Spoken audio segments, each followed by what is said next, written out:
Adore o Senhor, você aí também na sua casa. Louve o Senhor, você que conhece essa canção. Glória a Deus. Nosso Deus é maravilhoso. Tu és santo, Senhor. Glória a Jesus. Glória a Deus.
Louvado seja o teu nome, ó Deus. Glória a Jesus. Glória a Deus. Senhor, nós queremos te bendizer, nos jogar em teus braços, pois o Senhor é o nosso refúgio, a nossa segurança. Toca os nossos corações, tira, ó Deus, toda angústia, todo medo do coração de cada uma dessas pessoas, ó Deus, que estão acompanhando essa live. Que o Senhor possa, ó Deus, trazer a paz que somente o Senhor traz. Que o Senhor possa confortar cada coração de que mesmo numa situação dessa nós podemos sim confiar no Senhor, ter esperança em Ti. Glória a Deus. Vamos adorar o Senhor, que o nosso Deus é soberano. Nós temos descanso no Senhor. Seguro estou nos braços daquele que nunca me deixou.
Jonas capítulo 1, versículo 5, a palavra do Senhor vai dizer assim: Então os marinheiros, cheios de medo, clamavam cada um ao seu Deus, lançaram ao mar a carga que estava no navio para o aliviarem do peso dela.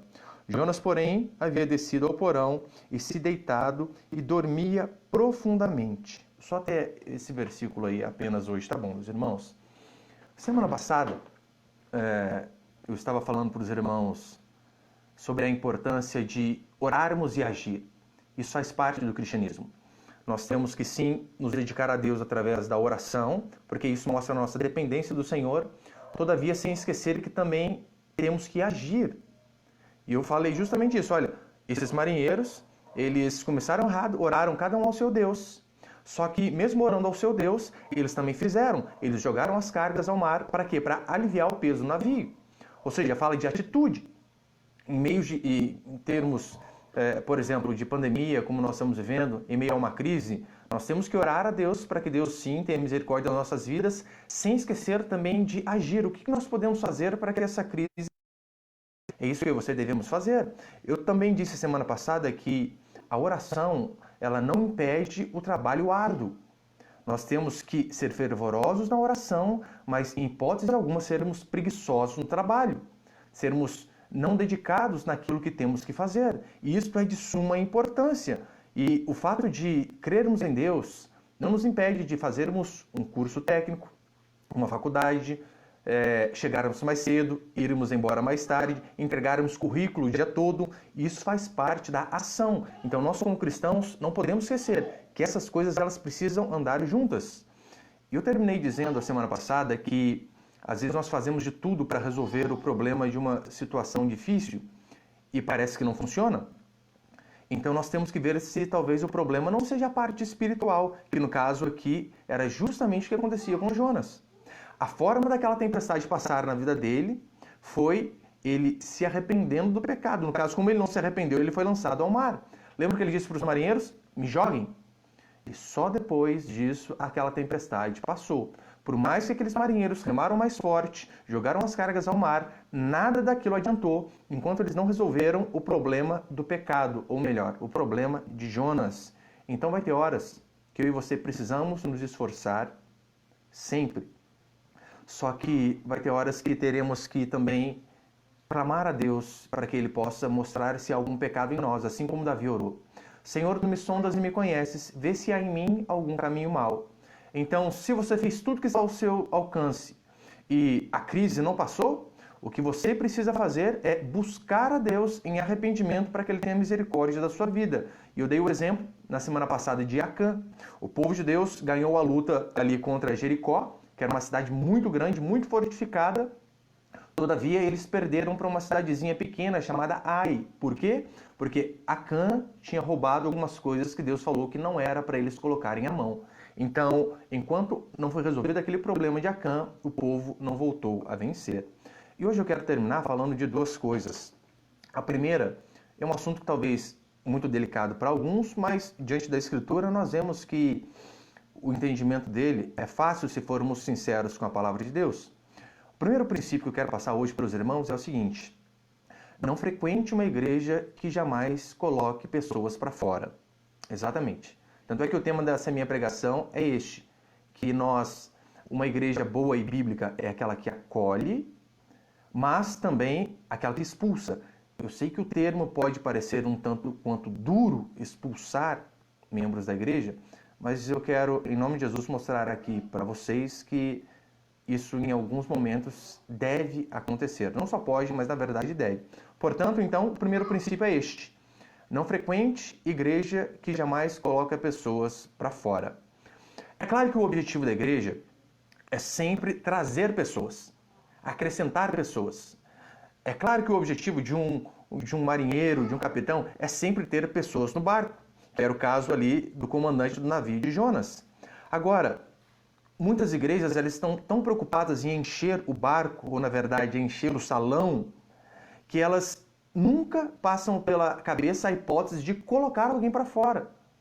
E nós vamos ver que isso é uma atitude bíblica e correta quando a ação é levada ao extremo, quando nós chegamos em determinado período onde não há o que fazer. Depois de vários passos, e eu vou mostrar aqui para você, nós precisamos, como uma igreja séria e bíblica, agir dessa forma. A mensagem do venham, ela é importantíssima, mas a mensagem também do saiam, ela não deixa de ser importante. Muitos, eles querem que a igreja cresça, mas que a igreja cresça a qualquer custo. E é claro, se a pessoa ela só pensa no crescimento da igreja, ela jamais vai pensar em disciplina, ela jamais vai pensar em colocar alguém para o lado de fora. Mas veremos que isso, na verdade, é um erro. Porque, convenhamos, quando pessoas são colocadas para fora de uma igreja, toda a igreja perde. O pastor perde. A arrecadação da igreja perde, porque a pessoa, quando sai, o seu dízimo e a sua oferta vai junto também. É neste momento que, infelizmente, muitos pastores eles são frouxos. Por quê? Porque eles preferem ver um ambiente cheio, porque eles preferem ver a arrecadação grande do que fazer aquilo que é reto diante da palavra do Senhor. Ele trouxe tempestade a todos. Sim, o pecado de um homem trouxe tempestade a vários outros. Todos aqueles que estavam no navio estavam padecendo, estavam perecendo justamente por conta do pecado de Jonas.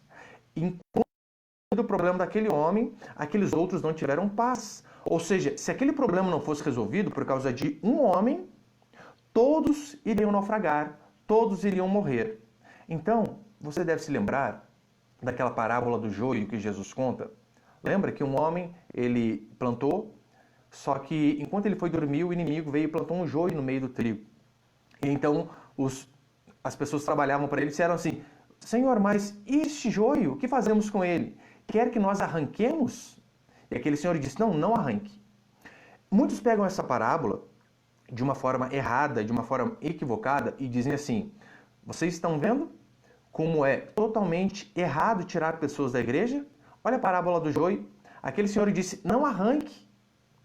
Só que se você continuar lendo, você vai ver que Jesus deixa bem explícito ali, ele diz que o campo é o mundo, não é a igreja. Do mundo realmente nós não podemos tirar as pessoas, mas na igreja sim, com certeza.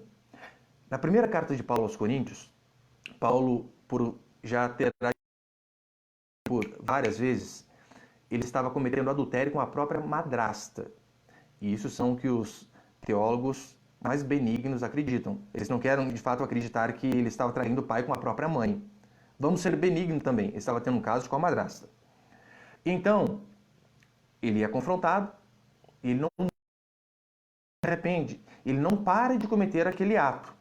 Sabe o que Paulo diz para ele?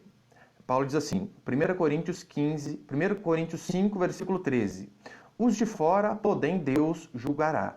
E olha a palavra que Paulo usa. Expulsai de entre vós o malfeitor. No caso, ele está falando a respeito desse rapaz. Olha o termo que Paulo usa. Ele não diz, convide tal pessoa a não congregar mais com vocês. Não, ele não diz isso. Ele não diz, fala para a pessoa que ela não é mais bem-vinda aqui por conta do pecado dela. Paulo ele é enfático. Os de fora, porém, Deus julgará.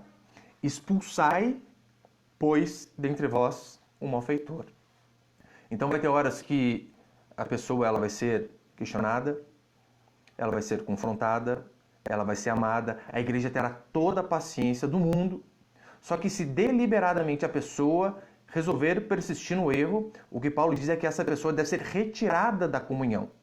Em Mateus capítulo 18, versículo 17, vai dizer assim, e se ele não atender, diz-o à igreja, e se recusar a ouvir, também a igreja considera como gentil e publicano.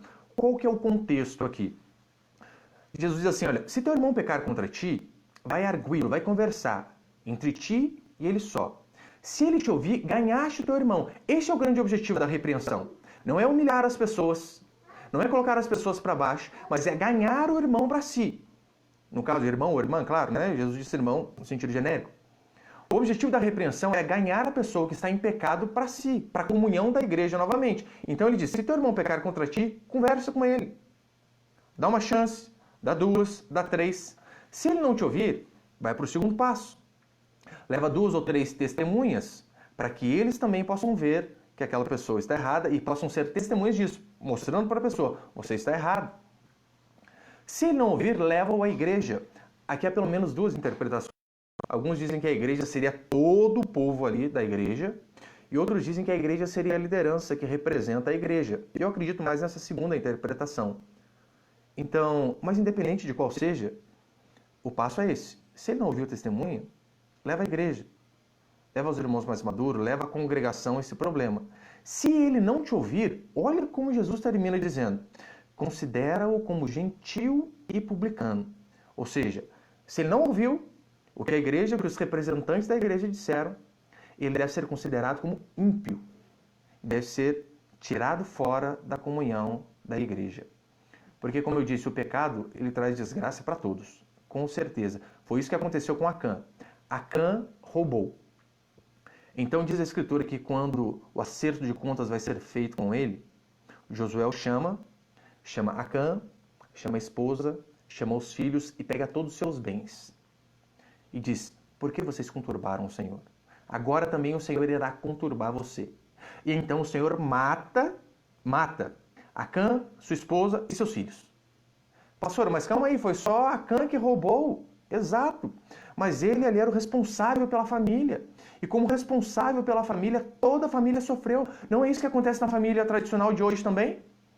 Se um pai de família ele resolve ir para o caminho do crime, então ele larga o seu trabalho e vai para o caminho do crime e morre. O que acontece? É só ele que vai sofrer? Não, a sua esposa, seus filhos, todos sofrerão juntamente com ele. Porque aquele que trazia o alimento para dentro de casa já não está mais. Então continua sendo assim. Em Romanos capítulo 5, Paulo vai dizer assim: portanto, assim como por um só homem entrou o pecado no mundo, e pelo pecado a morte, assim a morte passou a todos os homens, pois todos pecaram. Aqui ele está se referindo a Adão. Um homem pecou. E por conta do pecado deste um homem, diz a Escritura que a desgraça entrou no mundo. É por isso que a mulher ela tem dor na hora do parto. É por isso que o homem ele rala através do seu trabalho. É por isso que cardos e abrolhos, que na verdade são ali apenas uma analogia para sofrimento, para desgraça, para cânceres, tumores, doenças, esses tipos de sofrimento, eles entraram no mundo através do quê? Através do pecado de um homem. Pastor, mas não é duro dizer que a igreja precisa excomungar pessoas? É duro, mas é aquilo que a Escritura diz. Mas talvez você pense assim, mas a igreja não é um lugar de graça? Com certeza. A igreja é o lugar do perdão, do 70 vezes 7. Só que é o lugar de perdoar pessoas, e essas pessoas elas precisam demonstrar que estão arrependidas do pecado que elas tinham cometido. Porque se elas continuam pecando deliberadamente, isso não mostra arrependimento. É aquela velha história. Eu sei que é só uma ilustração, mas convém dizer. O Joãozinho estava lá com o amiguinho dele. O Joãozinho e o Zezinho foram à quitanda e roubaram maçãs. Só que o Zezinho ficou de olho e o Joãozinho foi lá e furtou. E então, o Zezinho disse assim: Joãozinho, mas você errou, hein? Você tinha que pedir perdão para Deus. Daí o Joãozinho pelas 2 maçãs que eu roubei. E o Zezinho questionou ele: mas calma aí, Joãozinho, eu estava contigo. Você roubou uma maçã só. Ele: não, é que eu já estou pedindo perdão pela maçã que eu vou roubar amanhã. Ou seja, não havia arrependimento. Então a igreja é o lugar do perdão. Mas é necessário que a pessoa perdoada demonstre arrependimento. É claro que eu, você, todos nós não mudamos do dia para a noite, de forma alguma. Ninguém muda 100% do dia para a noite. Eu faz 14 anos que eu sou cristão. E eu continuo tendo que mudar diariamente. Tem coisas que até hoje eu me vejo errando, coisas que eu sou corrigido, coisas que eu preciso mudar. Isso já fazem 14 anos. Isso vai continuar até o fim da minha vida ou até a volta do nosso Senhor Jesus Cristo. Portanto, a igreja ela é um lugar de perdão, mas a pessoa precisa demonstrar que ela está disposta a mudar em relação àquele erro. Por exemplo, eu já conversei com várias pessoas que têm problema com drogas, com alcoolismo. E quantas vezes essas pessoas pedirem ajuda, elas serão ajudadas. Este é o trabalho da igreja. Se a pessoa tem um problema com vício, com a pornografia, com as drogas, com o roubo, com a mentira, o trabalho da igreja é estender a mão para essas pessoas. E quantas vezes essa pessoa tropeçar, mas tropeçar querendo fazer aquilo que é correto, cabe a nós, como igreja, dizer, junto. É a pessoa que comete um adultério, que é um pecado terrível, mas se ela demonstrar arrependimento, o que a igreja fará? Vai estender as mãos.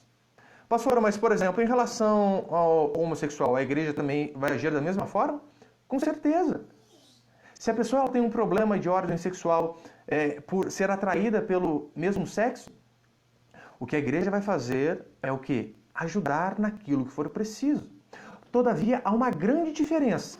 Há uma grande diferença. Imagina o seguinte, a pessoa ela é aconselhada, ela é amada, ela é ensinada, a igreja tem paciência durante tempos. A pessoa tem consciência do que ela está fazendo de errado, só que mesmo tendo essa consciência de erro, mesmo o pastor tendo falado, mesmo a liderança tendo falado, mesmo irmãos tendo testemunhado que ela está fazendo errado, mesmo assim ela diz, eu não vou mudar. Eu irei permanecer assim. Imagina um adúltero. Ele é confrontado, ele é amado, nós temos paciência com ele, só que ele diz com todas as letras, eu vou continuar no adultério. Ou um homossexual, por exemplo. É mostrado que ele está errado, mas ele diz assim, eu vou continuar na prática disto que eu já tenho feito há anos. Não vou mudar e mesmo assim eu quero continuar vindo à igreja. Esse tipo de pessoa, ou ele muda de vida, ou ele muda de igreja. Não há possibilidade.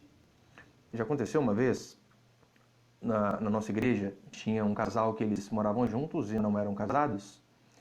E isso é pecado diante da Escritura. E eu lembro que durante anos nós ficamos ali. Irmãos, vocês precisam mudar. Irmãos, vocês precisam casar. E nós vamos ter paciência. É claro, né? Não vai ter paciência o resto da vida. Mas vamos ter paciência. Vamos ajudar naquilo que precisa. Olha, qual que é o problema? Por que não consegue? Ah, um problema financeiro. Ajudamos naquilo que for necessário. Ah, o problema um problema burocrático, um casamento antigo. Vamos ajudar naquilo que for necessário. Só que esse casal ele fez diferente. Eles, sabendo que estavam errados, com a possibilidade de casar, eles disseram com todas as letras assim, nós não vamos nos casar, porque essa moça, caso ela casasse, ela perderia a pensão do marido falecido dela. Aí primeiro você já vê falta de fé e um marido banana que ela está junto. Porque quem que sustenta aquela família? É um defunto. Ou seja, eles vivem do falecido. Imagine, que homem é esse?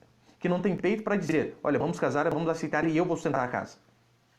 Esse é um tipo de homem que você não deve nem pensar em casar. Aquele homem que não está disposto a arcar com ali os gastos da casa. Só que por conta disso eles disseram, olha, nós não vamos casar por conta desta pensão. E nós ainda dissemos, tem certeza? Você não quer pensar? Nós damos mais um tempo para vocês, não tem problema. Ou você não quer nem enganar a gente, engana a gente, fala que vai casar e a gente acredita. Eles disseram com letras garrafais, não vamos.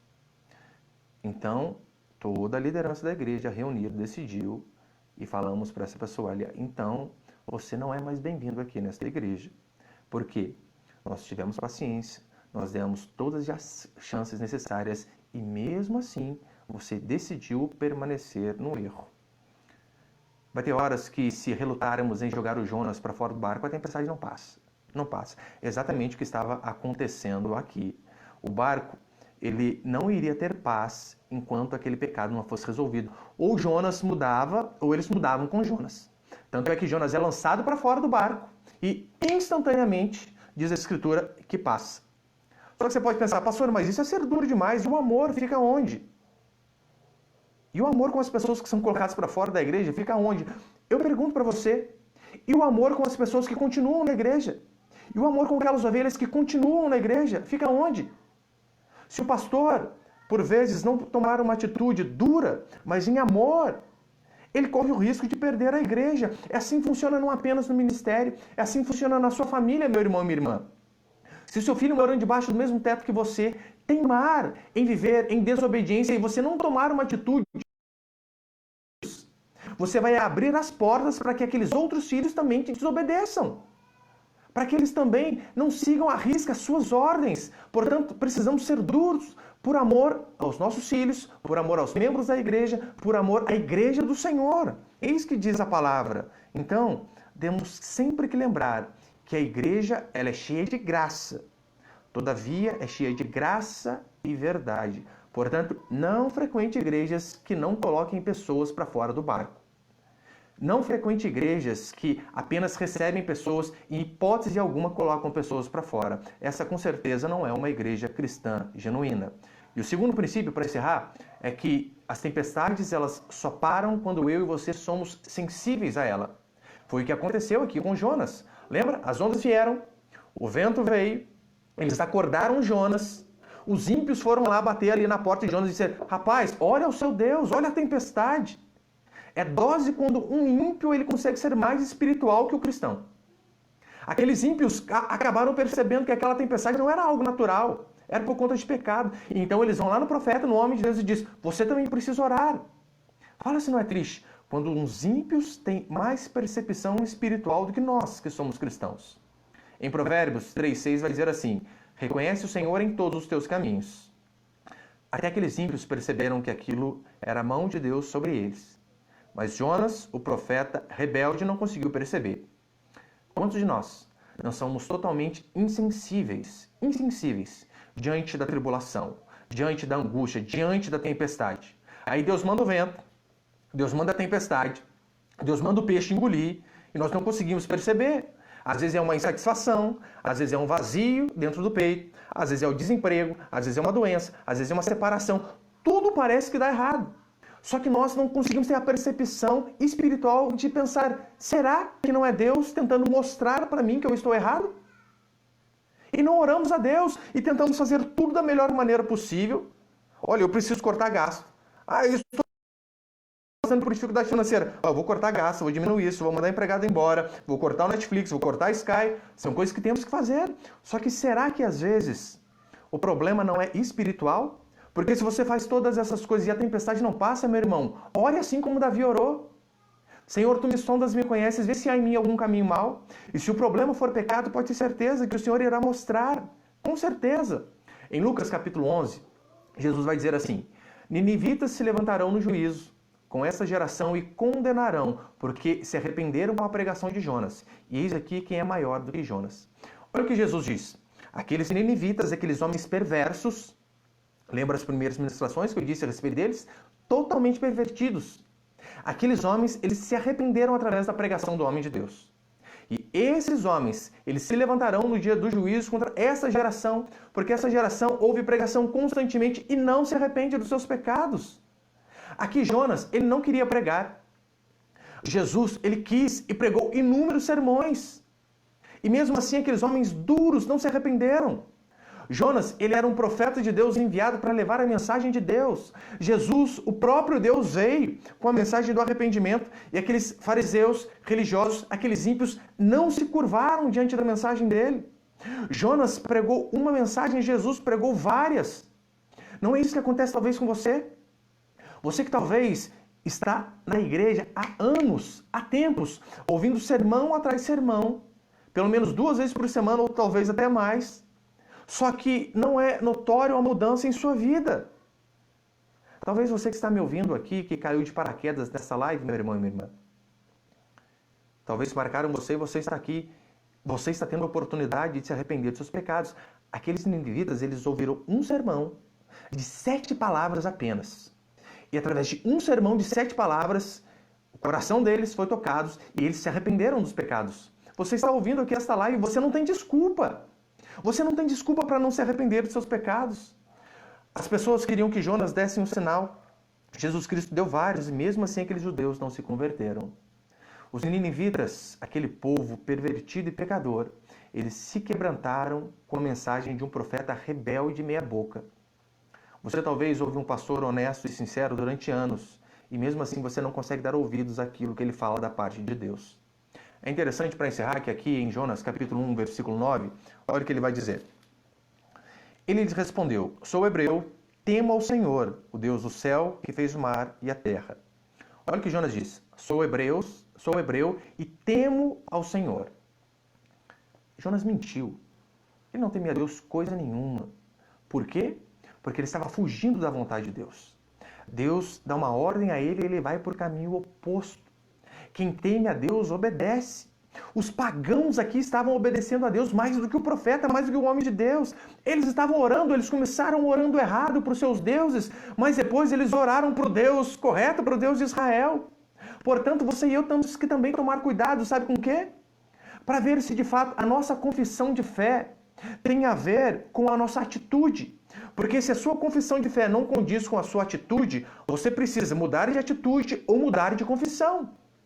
Se você diz que é cristão, mas você continua no pecado, você precisa ter um pingo de vergonha na cara e parar de dizer que é crente. Ou você muda e começa a andar de acordo com aquilo que a Escritura diz. Um cristão não é aquele apenas que não se envergonha do Evangelho. Lembra como Paulo diz? Não me envergonhe do Evangelho. Nós temos que ser assim.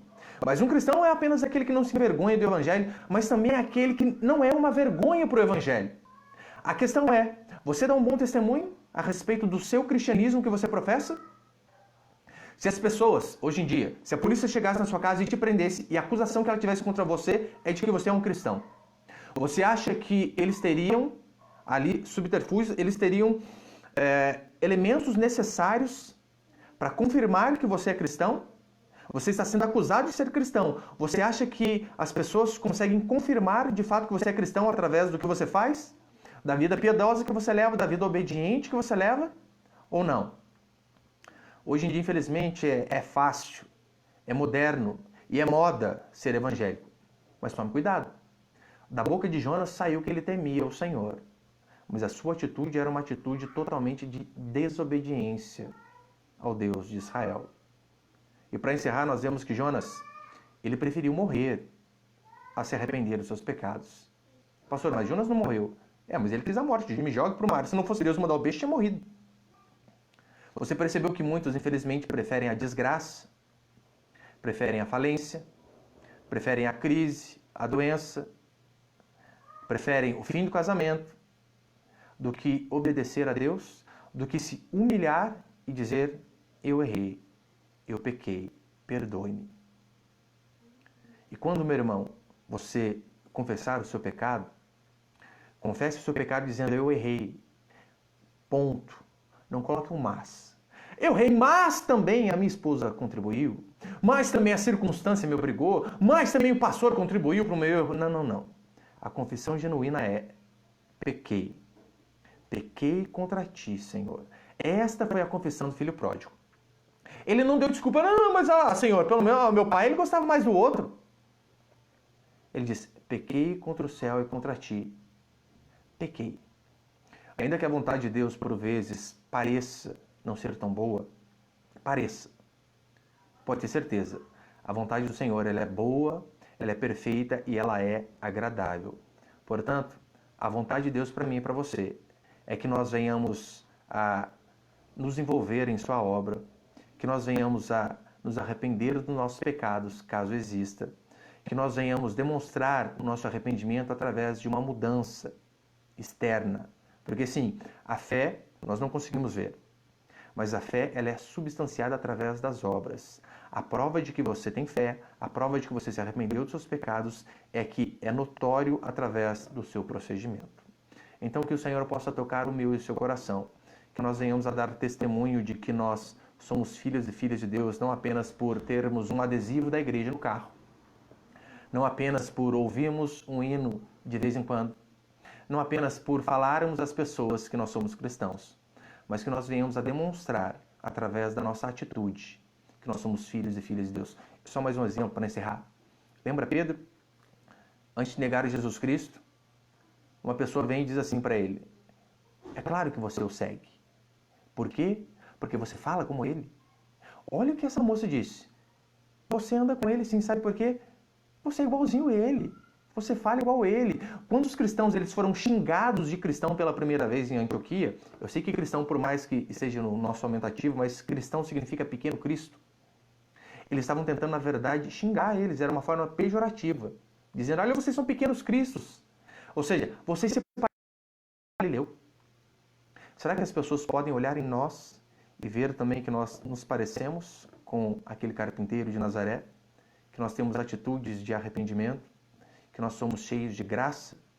Então que o Senhor venha de fato confirmar isso através da nossa vida, do nosso bom procedimento diante dos homens. Se o seu problema, meu irmão e irmã, é pecado, arrependa-se. Arrependa-se e muda de atitude. Porque o arrependimento não é apenas quando você chora, o arrependimento é quando você muda. Isso sim é o genuíno arrependimento. Amém, meus irmãos?